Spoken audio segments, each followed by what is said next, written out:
मकर राशि वाले बंधुओं, स्वागत करते हैं आप सभी का मकर राशि भिंड यूट्यूब चैनल में। तो मकर राशि वालों, जरा ध्यान से सुनिए, क्योंकि जून के अंत और जुलाई की शुरुआत में आप अंत की तैयारी कर लो।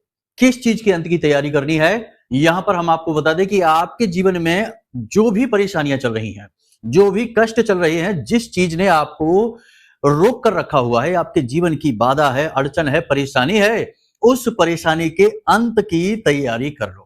जी हाँ बंधुओं, बेहद ही शुभ समय और काल यह चल रहा है। शक्ति का जागरण हो रहा है।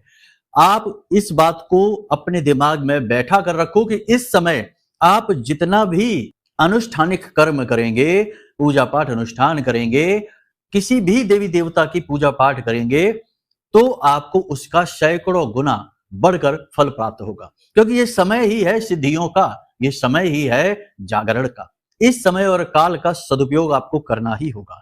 आज के इस विशेष कार्यक्रम में हम आपको बताने जा रहे हैं एक ऐसी विधि, एक ऐसी क्रिया के बारे में जिसे आपको इस नवरात्रि के विशेष समय और काल में प्रारंभ कर लेना है। देखिए, ध्यान से सुनिए, इन बातों को बिल्कुल भी हल्के में मत लेना। ये हमारे अपने अनुभव हैं और जो बातें हम आपको बताने जा रहे हैं, वे बातें पूर्ण रूप से शास्त्रीय प्रमाणित हैं। शास्त्र भी खुलकर इस बात का समर्थन करते हैं कि जो भी व्यक्ति इस क्रिया को शुरू करता है अपने जीवन में इस विशेष समय और काल में, जैसे कि शिवरात्रि, कालरात्रि, महारात्रि या फिर नवरात्रि के विशेष समय काल में, तो उसके जीवन से बाधाएं तो 100% समाप्त होती ही हैं। जी हाँ, ये कोई मनगढ़ंत बात नहीं है। साक्ष्य के लिए प्रमाण की आवश्यकता नहीं होती, आप खुद ही अपने अनुभव को साक्ष्य समझ लेना। प्रत्यक्ष को प्रमाण क्या, आप खुद इसे अनुभव करके देखिए, खुद आजमा कर देखिए और इसके जो भी परिणाम आपको प्राप्त होंगे उन्हें देखकर आप आश्चर्य में पड़ जाएंगे। देखो, बातें हम आपको जो भी कुछ बताने जा रहे हैं वे हमारे खुद के अपने अनुभव हैं, हजारों लोगों पर आजमाए हुए हैं। इन बातों से लोगों के जीवन में परिवर्तन आए हैं, ये बात हम तभी आपको बता रहे हैं। ध्यान से आपको सारी चीजें समझनी है। सबसे पहली चीज तो ये कि हम आपके जीवन की 5 बड़ी भविष्यवाणियां करेंगे। इन भविष्यवाणियों में ना केवल आने वाले समय और काल और घटनाक्रम को क्रमबद्ध तरीके से बताएंगे, बल्कि कुछ विशेष सावधानियों के बारे में भी बताएंगे जिनके बारे में जानना आपका हक है, आपको जरूरी है। देखो, क्या है कि घटनाक्रम तो चलते ही रहते हैं, समय और काल तो चल ही रहा है, ग्रह नक्षत्र तो लगातार आगे बढ़े ही जा रहे हैं, दिन के बाद रात, रात के बाद दिन तो चल ही रहा है, इसमें तो कोई बाधा ही नहीं है। लेकिन एक समझदार व्यक्ति वो होता है जो समय और काल के महत्व को समझता है और कुछ जरूरी चीजें हैं जिन्हें अपने जीवन में जोड़ता है और कुछ फालतू की चीजें हैं, बेकार की चीजें हैं, बाधा कारक चीजें हैं, उन्हें जीवन से हटाता भी है। लेकिन अब इनका ज्ञान उसे कौन दे? आपने देखा होगा कि पुराने जमाने में जो राजा महाराजा होते थे या जो बहुत अमीर ऊंचे स्तर के लोग हुआ करते थे, उन लोगों के पास पंडितों, ब्राह्मणों के, गुरुजनों के आशीर्वाद, कृपा और सानिध्य रहा करते थे। अपने जीवन की छोटी से छोटी बात के लिए भी वे अपने ज्योतिषाचार्यों से, अपने गुरुओं से, अपने ब्राह्मणों से, अपने कुल पुरोहितों से पूछा करते थे, सलाह मशवरा लिया करते थे, क्योंकि उन्हें समय और काल का बेहतर अनुभव हुआ करता था। तो वे बताते थे तो उनके जीवन में जो भी उपलब्धियां रहती थी वे टिकाऊ रहती थी। राजा युद्ध जीत जाया करते थे, जो धनाढ्य लोग हैं वो और धनी होते जाते थे और अपने जो मान मर्यादा है, वर्चस्व है, उसे कई पीढ़ियों तक ले जाया करते थे। देखो, हर चीज का एक ना एक अंत तो है ही, लेकिन लंबे समय तक अगर एक स्थिति को बनाकर हम रख पा रहे हैं तो ये हमारी बड़ी सफलता है। लेकिन आज की स्थिति तो यह है कि एक इंसान अपने जीवन काल में ही कई बार अमीर बन जाता है, कई बार गरीब बन जाता है, कभी उसके पास खूब सारा धन आ जाता है और कभी खाने के भी लाले पड़ जाते हैं। बहुत सारे हमने ऐसे लोग देखे, हम तो सैकड़ों कुंडलियां, हजारों कुंडलियां कर चुके हैं। बहुत सारे ऐसे लोग हैं जो एक समय पर खूब पैसे वाले थे, आज बिल्कुल कंगाल हैं और हो सकता है आने वाले समय में फिर से, यानी कि एक स्तर को बनाकर ही नहीं रख पा रहे हैं क्योंकि समय और काल की मांग को नहीं समझते हैं। और कुछ तो अज्ञानता का पर्दा भी आंखों पर पड़ गया है। यदि कोई कुछ बताने की कोशिश भी करे तो उन्हें सिरे से नकार देना है, यहां तक कि धर्म भगवान को भी नकार देना है। केवल झूठी मनगढ़ंत बातों के चक्कर में आकर अपने पैरों पर कुल्हाड़ी मार लेना है। जी हाँ, तो ये चीजें जो है ना, ये विनाश की कारक है। और आप देख रहे हैं ना, जो उथल पुथल है जीवन से, जो स्थायित्व, जो स्टेबिलिटी गायब हो चुकी है, उसका कारण भी यही है क्योंकि मानसिक उथल पुथल इतनी हो गई है, विचारों में ही स्थिरता नहीं है, इंसान का चित्त ही शांत नहीं है। कभी ये सोचता है, कभी वो सोचता है, कभी इस बात में, कभी उस बात में। धर्म में ही स्थायित्व है, धर्म में ही स्थिरता है, ठीक है ना। इसलिए आपको जो बातें हम बताने जा रहे हैं वे पूर्ण रूप से धार्मिक हैं और वैदिक हैं, ज्योतिषीय पद्धति पर आधारित हैं। इन बातों को यदि जीवन में उतार लिया तो हम आपसे कह रहे हैं कि ये आपकी मुसीबतों का अंत का समय है। महामाई की सीधी कृपा आप तक पहुंचेगी, माई का आशीर्वाद, लाड़ प्यार, दुलार आप तक पहुंचेगा, आपके जीवन से सारे कष्ट मिटेंगे। इस बात का हम आपको पूरा भरोसा देते हैं क्योंकि हमें अपनी मां पर पूरा भरोसा है। तो उम्मीद करते हैं कि आप सारी बातें समझ रहे हैं, कार्यक्रम में अंत तक ठहरेंगे, कार्यक्रम को पूरी तरीके से समझेंगे, सुनेंगे और इसे अपने जीवन में भी उतारेंगे। ठीक है ना? वो आपका कर्म होगा। ठीक है? तो अपने धैर्य का परिचय दीजिए, अज्ञानता का परिचय ना दीजिए कि बीच में ही छोड़कर चले गए। 2 मिनट की 1 मिनट की रील और शॉर्ट्स देखने के चक्कर में जाने कितनों की जिंदगी बर्बाद हो चुकी है, जाने कितनों की जिंदगी ठहर चुकी है और फंस चुके हैं वो लोग। तो ऐसा ना करिए। जीवन कर्म करने के लिए मिला है, अपने उद्देश्य को प्राप्त करिए, कर्म करिए, आगे बढ़िए, विचारशील बनिए और जहां से भी जो कुछ भी मिलता है, खास तौर से ज्ञान, उसे लेने से पीछे ना हटिए। उम्मीद करते हैं सारी बातें आप समझ रहे हैं। अब माई को याद करते हुए कमेंट बॉक्स में जल्दी से प्रेम से लिख डालिए भाव के साथ, जय मां भद्रकाली कृपा करो। महामाई निश्चित तौर पर आपके ऊपर कृपा करेंगी। ये माई का समय चल रहा है, काल चल रहा है, ऐसे में माई की कृपा जितनी ले सकते हो ले लो, माई का जितना लाड़ दुलार प्यार आप ले सकते हो ले लो, माई की सेवा कर लो। कमेंट बॉक्स में पूरे भक्ति भाव के साथ ये भी लिखना कि मैं भी माई के परिवार का हिस्सा हूं। क्या पता माई की दृष्टि आपके ऊपर पड़ जाए और आपका जीवन का कायाकल्प हो जाए। यदि आपको महामाई की सेवा करनी है, हमारे साथ माई का पूजन करना है, अनुष्ठान में भाग लेना है, तो वीडियो में नंबर दिए हैं, इन नंबरों पर फोन करिए, सारी जानकारी ले लीजिए। आपको यह अवसर दिया जा रहा है, हम तो करेंगे ही, हमारा तो धर्म है, कर्म है, हमारा तो यही उद्देश्य है, माई की सेवा हम करेंगे ही दिन रात। और नवरात्रि में तो विशेष अनुष्ठानिक कर्म होते हैं। आपको यह अवसर हम दे रहे हैं क्योंकि जन सेवा करना प्रथम उद्देश्य होता है। किसी भी धर्म कर्म से जुड़े हुए व्यक्ति का पहला उद्देश्य यही है कि सबके जीवन में सुखी आए, खुशियां आए। सर्वे भवन्तु सुखिनः, सर्वे सन्तु निरामया, सर्वे भद्राणि पश्यन्ति मां कश्चित् दुःखभाग् भवेत्। सबके जीवन से दुख दूर हो, बस यही हमारी इच्छा है। तो बस चलिए, उम्मीद करते हैं सारी बातें आपने समझ ली हैं। अब अपने कार्यक्रम को शुरू करते हैं, मूल विषय पर आते हैं। ध्यान से सुनिए, पहली भविष्यवाणी कर देते हैं। प्यारे मित्रों, हमारे अत्यंत प्रिय और परम पूज्य अमिताचार्य जी के पास मां बगलामुखी और मां भद्रकाली की साधनाओं का वर्षों का अनुभव है और माता रानी की इनके ऊपर पूर्ण कृपा और सिद्धि है। आचार्य जी ने अपने सटीक कुंडली विश्लेषण और श्रेष्ठतम उपायों के माध्यम से हजारों लोगों के जीवन को खुशियों से भरा है। आचार्य जी का कुंडली विश्लेषण और उपाय करवाने का तरीका इतना अद्भुत है कि जीवन के हर एक दुख और कष्ट का कारण जड़ से ही समाप्त हो जाता है। फिर समस्या चाहे जैसी भी हो, कर्जा बहुत बढ़ गया हो, व्यापार चल नहीं रहा हो, बीमारियों में आप बर्बाद हो चुके हो, रिश्तों में प्रेम समाप्त हो चुका हो, या फिर नौकरी ही ना मिल रही हो, विवाह में देरी होती हो, कैसी भी समस्या हो, इन समस्याओं का कारण क्या है, कौन सी महादशा परेशान कर रही है, कौन सा दोष लगा हुआ है, सब कुछ आचार्य जी इतना सटीक बताते हैं कि वर्षों वर्ष के दुख कुछ ही दिनों में समाप्त हो जाते हैं। अगर आपके जीवन में भी कोई ऐसी संकट की घड़ी है तो यही सही समय है जब आप पूज्य आचार्य जी के हाथों से अपनी कुंडली का विश्लेषण करवाएं और वर्षों से चल रहे दुखों और संकटों के इस चक्र से बाहर निकल जाए। प्यारे मित्रों, अभी वीडियो में दिए गए नंबरों पर फोन करिए और अपनी कुंडली का श्रेष्ठतम आकलन करवा डालिए। जिंदगी बदलने का ये सबसे बड़ा मौका हाथ से मत जाने दीजिएगा। जय माई की, महामाई आपका कल्याण करे। आपको अपने मन की बेचैनी, उथल पुथल पर जो है ना, उस पर कार्य करना होगा। इस समय आपके मन में किसी बात को लेकर उथल पुथल है, बेचैनी है, अकुलाहट है, आपका मन शांत नहीं है।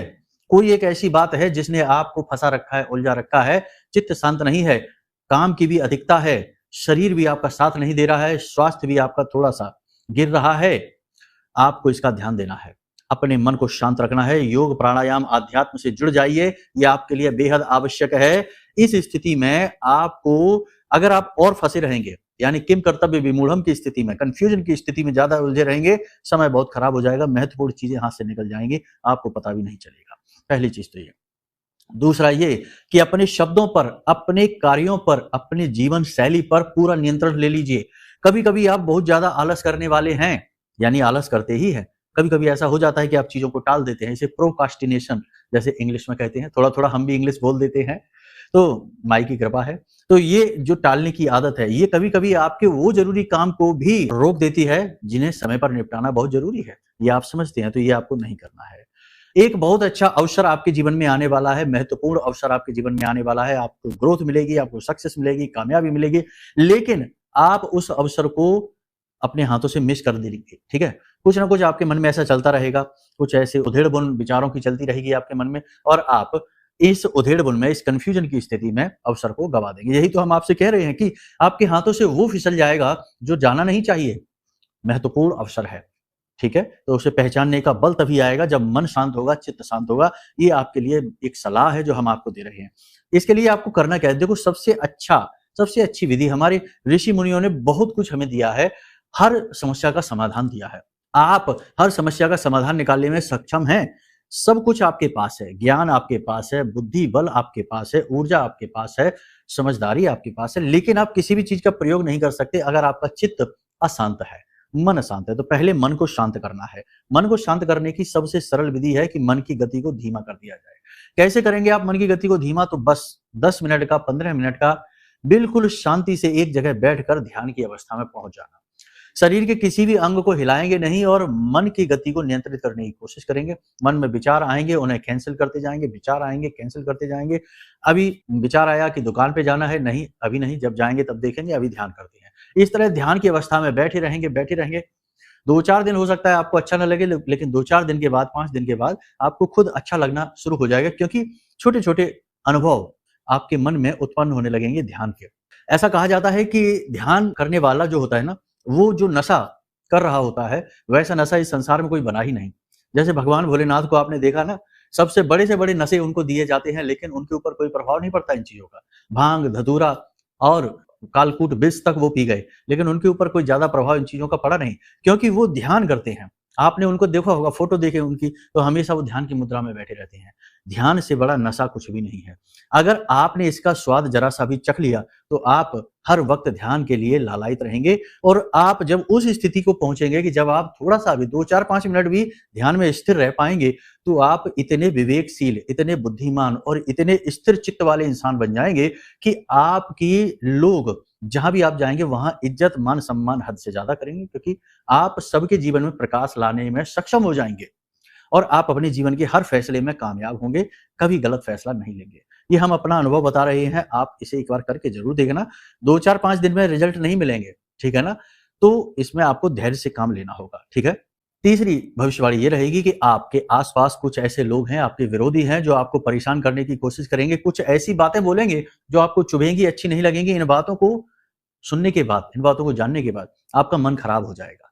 आपको लगेगा कि क्या, कैसे कैसे हमने इनके लिए क्या किया, इनके लिए हमने क्या-क्या नहीं किया, सब कुछ दिया, पैसा दिया, मेहनत दी, जहाँ से बन पड़ा वहाँ से सहयोग किया और आज ये हमारे बारे में कैसी बातें बोल रहे हैं। ऐसी बातें सुनकर आपको अच्छा नहीं लगेगा, आपका मन अशांत हो जाएगा। फिर से बात वहीं आ जाती है। देखो, आप एक भावुक इंसान हैं, भावनाएँ प्रबल हैं आपके जीवन में और भावुक इंसान होना तो भगवान का आशीर्वाद है, क्योंकि जहाँ भावनाएँ हैं वहीं तो भाव है, दया का भाव है, प्रेम का भाव है, दूसरों के लिए हित करने का भाव है।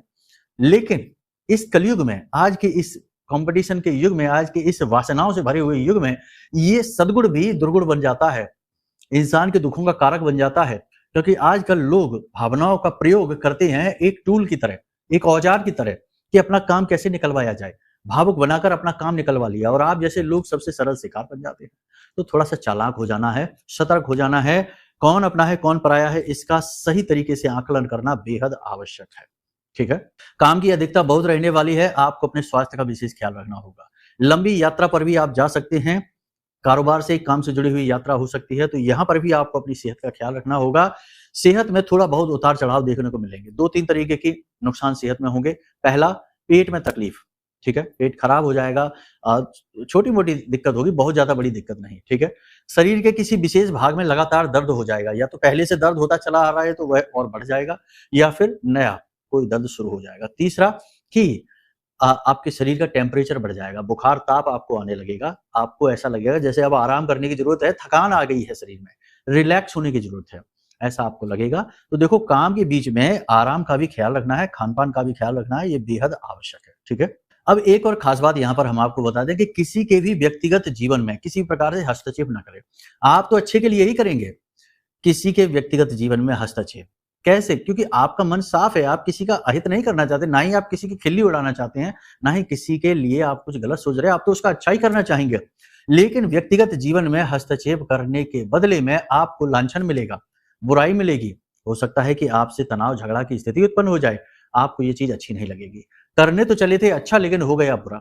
कौन सा पहली बार हुआ है? पहले भी तो ऐसा आपके साथ हुआ है, कई बार हुआ है। आपने जिसके साथ भी अच्छा किया है उसी ने आपके साथ बुराई की है, आपसे बुराई मानी है और आपका कभी भी समर्थन नहीं किया है। तो ये चीज अब नहीं करनी है। किसी के भी व्यक्तिगत जीवन के बारे में कोई सलाह मशवरा, कोई चर्चा नहीं करनी है, उसे कुछ भी नहीं कहना है, ना सुनना है। आप अपने जीवन पर ध्यान दीजिए। ये समय और काल है जब आप अपने बारे में सोचें, थोड़े से चालाक हो जाएं, थोड़े से स्वार्थी हो जाएं, थोड़े से मतलबी हो जाएं।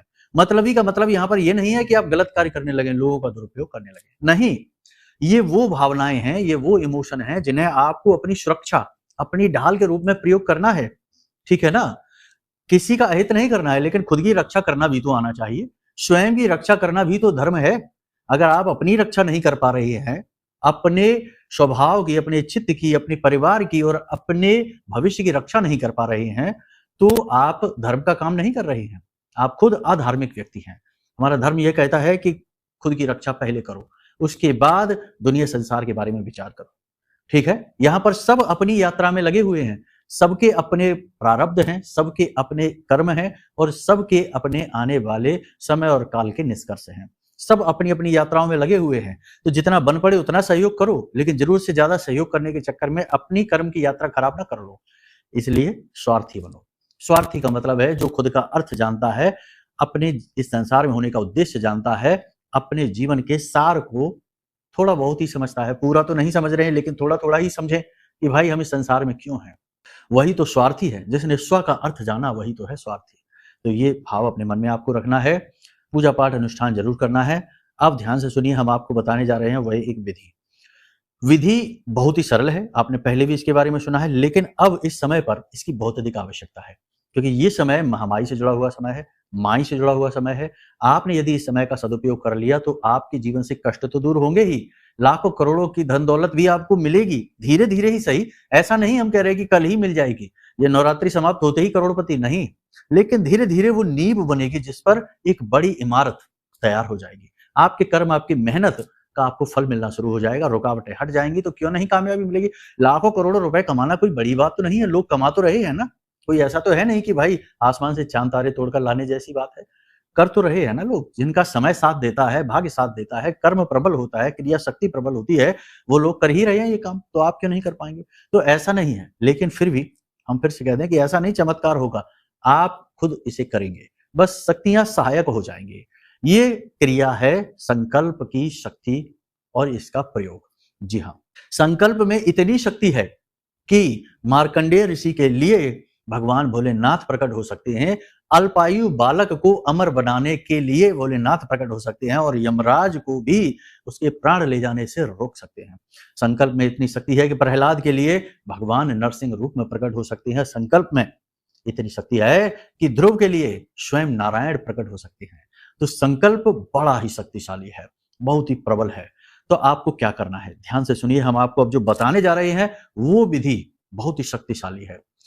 आप जिस भी भगवान के रूप की पूजा पाठ करते हैं, जिस भी रूप की करते हैं, चाहे आप शंकर जी की करें, चाहे हनुमान जी की करें, चाहे देवी की करें, चाहे माँ बगलामुखी की करें, माँ काली की करें, जिस भी स्वरूप की करें, आप ये ना समझना कि हम इसकी कर रहे हैं, ये वाले भगवान की, हनुमान जी की कर रहे हैं, हम शंकर जी की कर रहे हैं और गुरु जी ने तो माँ बगलामुखी की बोला है, तो अब कहीं ऐसा ना हो कि हमारा तो काम ही नहीं। बिल्कुल नहीं, संशय नहीं लाना है। सब एक ही हैं, वही राम है, वही कृष्ण है, वही भोलेनाथ हैं, वही हनुमान जी हैं और सबके अंदर जो शक्ति विराजमान है वो माँ शक्ति है, ठीक है ना। चाहे फिर हम उन्हें काली कहें, चाहे धूमावती कहें, चाहे हम उन्हें बगलामुखी कहें, चाहे छिन्नमस्ता कहें, कुछ भी कहें, ठीक है ना।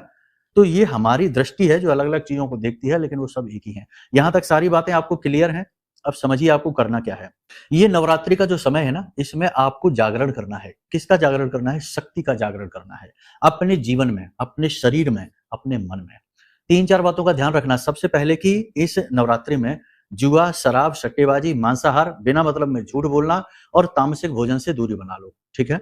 कुछ भी नशा नहीं करना है। अगर शराब पीते हैं तो कोई स्मोकिंग करता है, तमाम तरीके के नशे होते हैं, ना जाने क्या क्या, वो सारे छोड़ दो। देखो, त्याग तो करना ही पड़ेगा। त्याग ही आधारशिला है जीवन में उपलब्धियों की, ठीक है।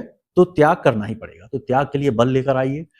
उसके बाद आपको क्या करना है कि मान लेते हैं कि आप हनुमान जी की पूजा करते हैं, ठीक है?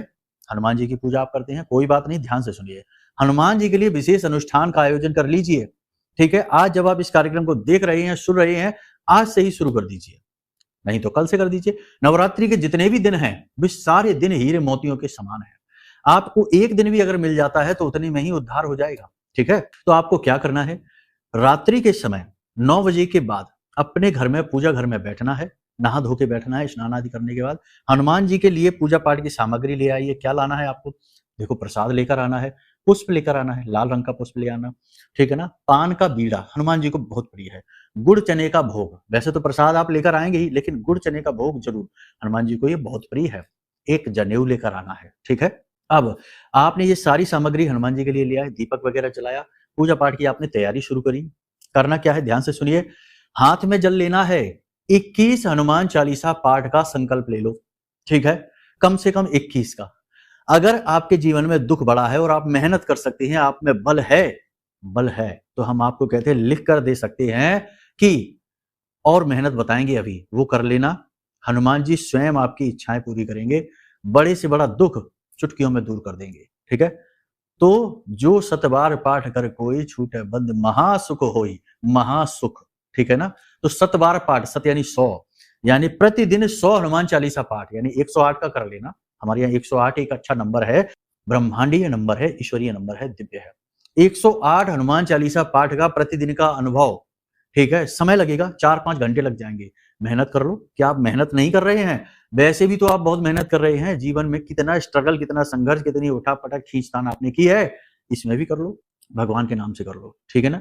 जितने भी बचे हुए दिन है, रात भर जाग कर मेहनत कर लो, हनुमान जी के चालीसा का पाठ कर लो, ठीक है ना? 108 का कर लो, नहीं कर सकते तो 21 का तो कर ही लो। 21 हनुमान चालीसा का पाठ प्रतिदिन करना है आपको, रात्रि के समय 9 बजे के बाद, ठीक है? बस इतना सा आप कर लो। भगवान को आपने भोग लगाया है, प्रसाद चढ़ाया है, सब कुछ किया है। बाकी वहां पे बैठ के, एक ही जगह पे बैठकर, एक ही आसन पर बैठकर 21 हनुमान चालीसा का पाठ का संकल्प ले लो। जो भी आपकी तकलीफ है, दुख है, परेशानी है, जो आप चाहते हैं अपने जीवन से, उसके लिए हाथ में जल लीजिए, थोड़े चावल लीजिए, एक पुष्प लीजिए, अपना नाम, अपना कुल, अपना गोत्र, अपना स्थान जहां पर आप अभी रहते हैं, और अपनी इच्छा मनोकामना कि भगवान, हमारे ऊपर बहुत कर्जा है और इस कर्ज से हमें मुक्ति दिलाओ, ठीक है ना? या फिर हमारा व्यापार डूब रहा है, भगवान हमारे इस व्यापार को ऊपर उठाओ, भगवान हमारा घर गिरवी रखा है, भगवान इस घर को बचाओ। ऐसे करके संकल्प लेना है और जल छोड़ देना है।